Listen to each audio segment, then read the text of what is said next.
worst day of my life, I'm sitting in a doctor's office hearing the words stage 4, triple negative breast cancer. He said aggressive, 12% chance of living more than 5 years. I start to panic, I'm crying, I'm thinking, why is this happening to me? I'm gonna die in my 40s? I've never even appreciated my life. Where's my husband?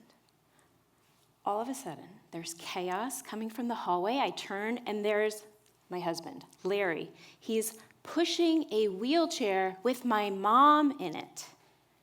Turns out, in the parking lot, he accidentally ran over her foot. Twice. Forward and backward. So I'm assessing my situation. I'm going to be in treatment for the rest of my life. And that guy is going to be my caregiver? I am so screwed. But I wasn't. That was 9 years ago. And while my story includes cancer, it's not about cancer. It's about what happens when life doesn't go your way. And it's about the moment that changed my life. And in 10 minutes, I think it'll change yours too. Because I realized we don't always get to choose the next chapter, but we do get to choose the questions we ask ourselves inside it. And those questions can change everything. Now, we're all going to face chapters we never would have chosen. A sudden loss, a divorce, diagnosis, your husband running over your mom's foot, twice. Life pinches you. The moment it happens, our brain tries to make sense of it. The questions start. Why is this happening? Why me? Well, usually the brain comes up with an answer. What's scary is most of us have been asking and answering the same internal questions for years, and not only during hard moments. Questions like, why do I work so hard and still feel stuck? Will I ever meet my person? Why does everybody seem to have what I want? Well, the brain creates evidence after researching these questions, and it always finds what it's looking for. But most of the time, these questions stop feeling like questions, and they start becoming a story that you live in. Let me show you mine. I grew up in New York City. My dad believed life was hard. He would say, if you have 3 good days a year, that's a great year. So I believed it. I was also a competitive gymnast by choice, guaranteed hard life. I left home at 14 to train for the Olympics. I make the United States national team. I learned discipline and hard work and perfection. I also learned that crying is weakness. My worth tied to my scores. I didn't learn how to love myself. I learned how to make the perfect ponytail. And underneath all of that is one question. Am I enough? The answer was no. Not unless you're winning or achieving or sticking your double backs. But there was one thing I didn't question. I wanted to be a mom. I mean, not just a mom of 4. It felt like my purpose. So fast forward a bunch of decades, successful yoga career, I meet Larry. Man of my dreams. We get married. I'm so excited. Chapter I've been waiting for. We try to get pregnant. Nothing. We try IVF. 3 rounds. None of them work. Now I'm in a really dark place. And the questions are coming. Why is this happening to me? What's wrong with me? Why can't I have what I want? Well, the answers sound familiar. You're not enough, Jen. You don't deserve your dreams. You already had your 3 good days. I believe it. And for 6 months, all I can see is what I want and can't have, a family of my own. And then out of the blue, I'm diagnosed with stage 4 cancer. And now my brain is frantic. It's asking, why is this happening to me? What did I do wrong? Well, the answers say, you failed at your purpose, Jen. You don't deserve to be here anymore. You're being kicked out. I believe it too. But I was so clear about one thing. I don't want to die.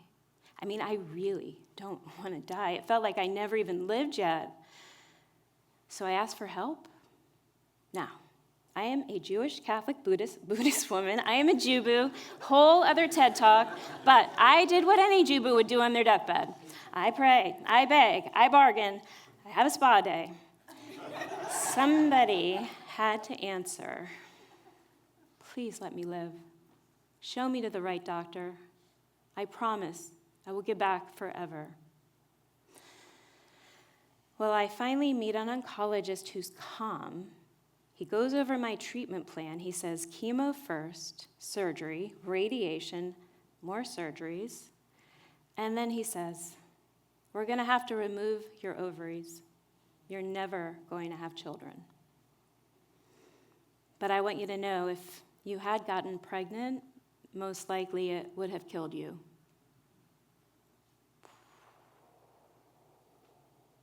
Whoa. This changed everything. Life wasn't punishing me. Life was protecting me. Life was saving me this entire time. And my brain is recalculating every failure, every mistake, every chapter had somehow worked out to lead me here. And if everything was working out, then everything still is working out, even stage 4 cancer.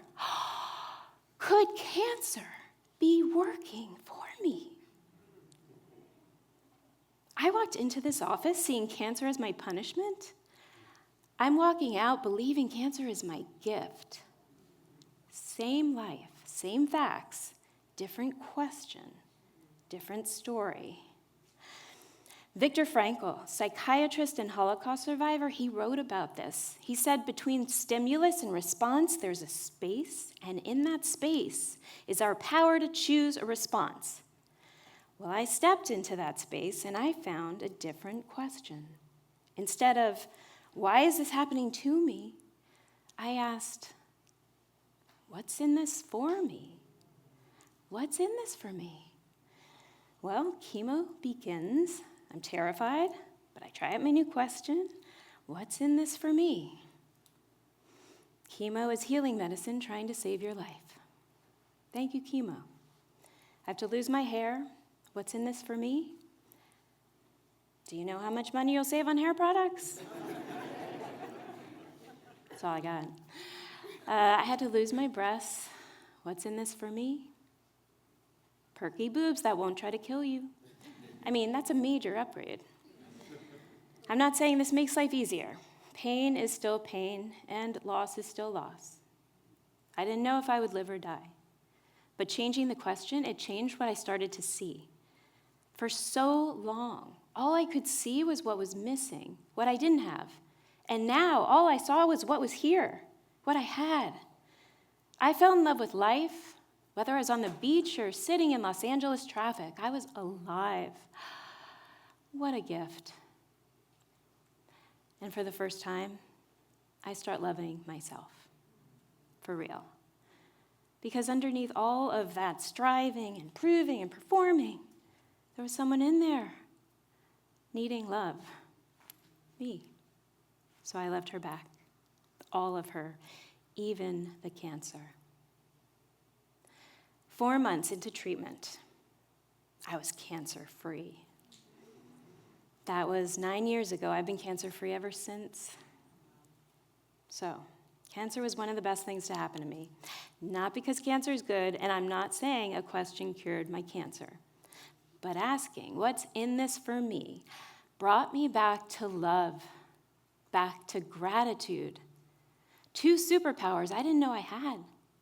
Superpowers we all have. And when I changed, everything that came after changed too. I started a foundation to support patients and caregivers going through treatment. And Larry and I rewrote a book called Everyone Needs a Larry. One moment inspired a different question that changed me forever. And I believe it helped save my life. But now it's your turn. What's in this for you? The next time life pinches you with a breakup, a betrayal, or even the world's longest Starbucks line, pause.